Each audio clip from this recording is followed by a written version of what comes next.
This is an actual red billboard, an actual red duvet soaked in blood.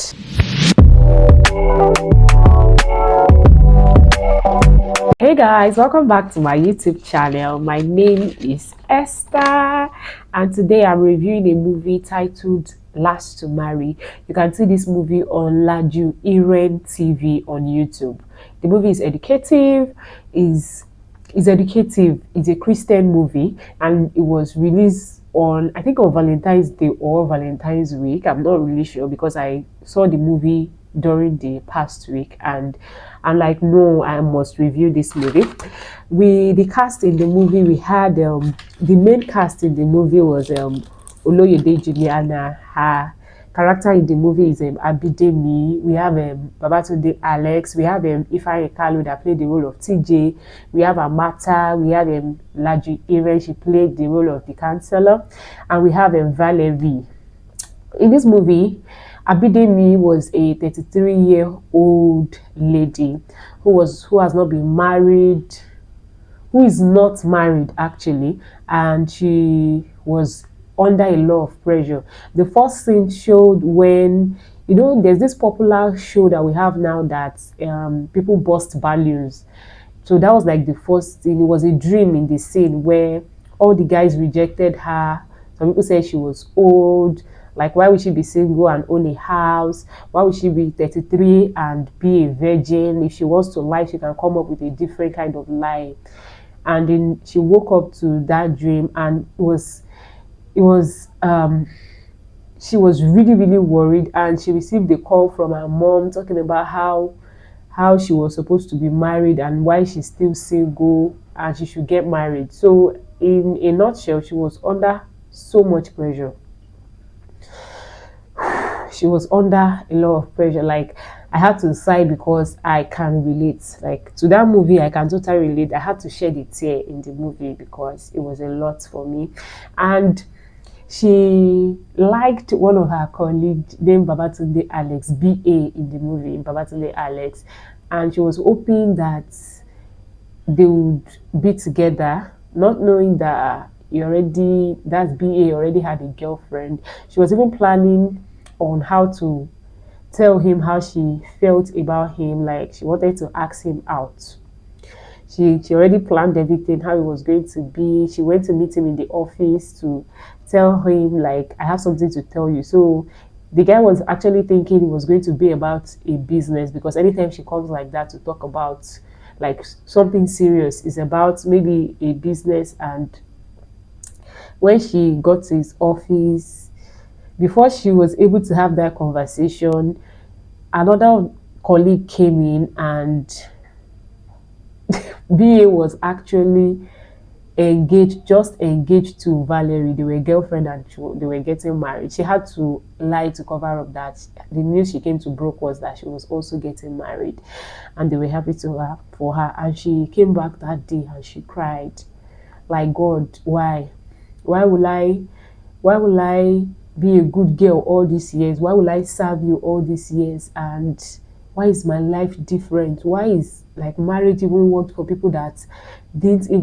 were not chaste, people that didn't keep their body, people that were not as good as she was? Why is it that every marriage is working for them? They got married as early as 25, as early as when they wanted. Like, she wants this thing and it was not happening for her, and there was no even sign. And she was telling God that before she clocks 34, she must, like, it must happen for her that she wants to get married. She cried in that scene, and I cried. That scene really touched me because I understood her, like, in a kind of way. Just felt like, are you sure these people are not, like, in any way, the people who acted this movie, like, they know me and they're like, okay,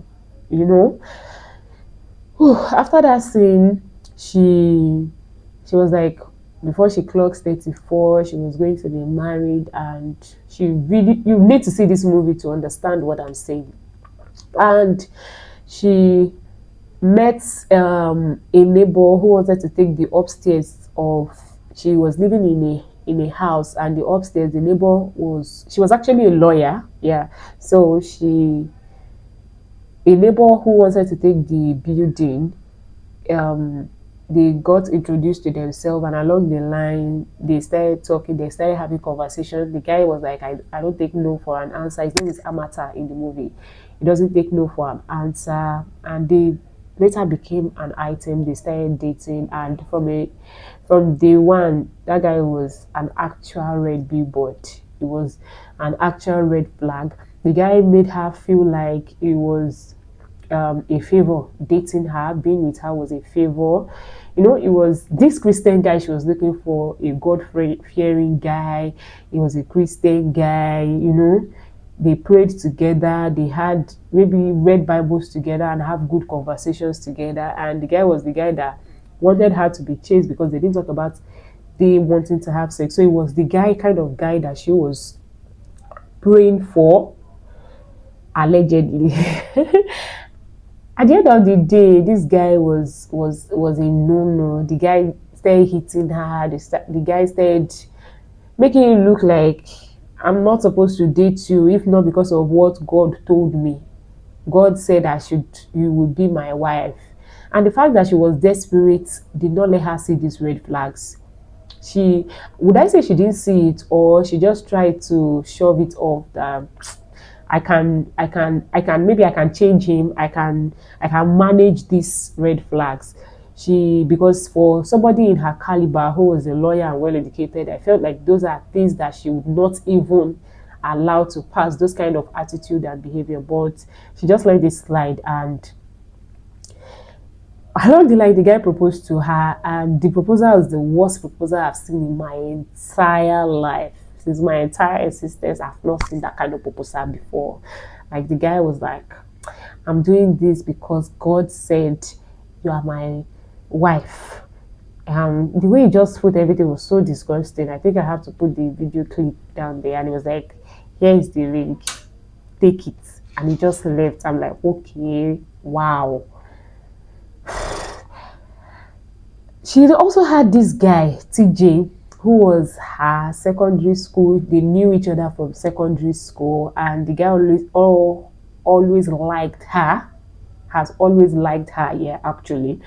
But she has always avoided the guy. The guy was married, he had one wife, and when they get to meet again, the guy still liked her. He wanted to be with her. There's a time he just transferred 500,000 naira to her. He made sure she was fine when she was sick, that he had to take excuse for her for his sick leave at home. He looked after her. This it was a caring guy, but the minus there was he was not a Christian.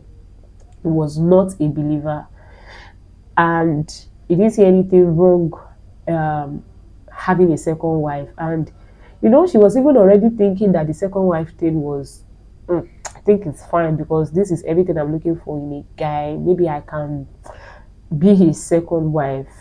She was already contemplating it. It was already a thing for her.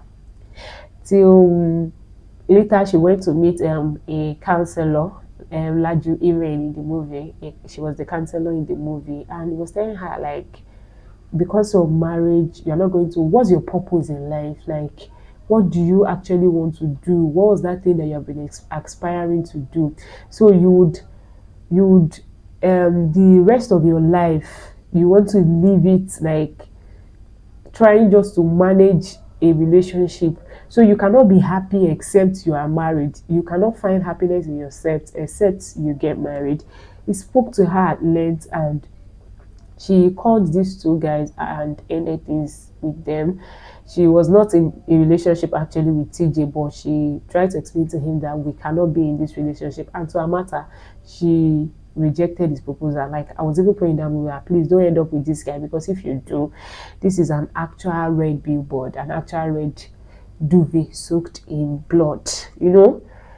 She called off the relationship, and she had a vision of teaching young girls, mentoring young girls, and telling them, like, mentoring young girls. And there was a scene, which was the last thing that was shown, where she actually brought them together, talking to them, and a guy walked in and said he loves her vision, like he just want to say he was a photographer and I just want to set up his photography at a stand actually. And they didn't show the guy's face or anything, but to me I felt like that was her actual husband.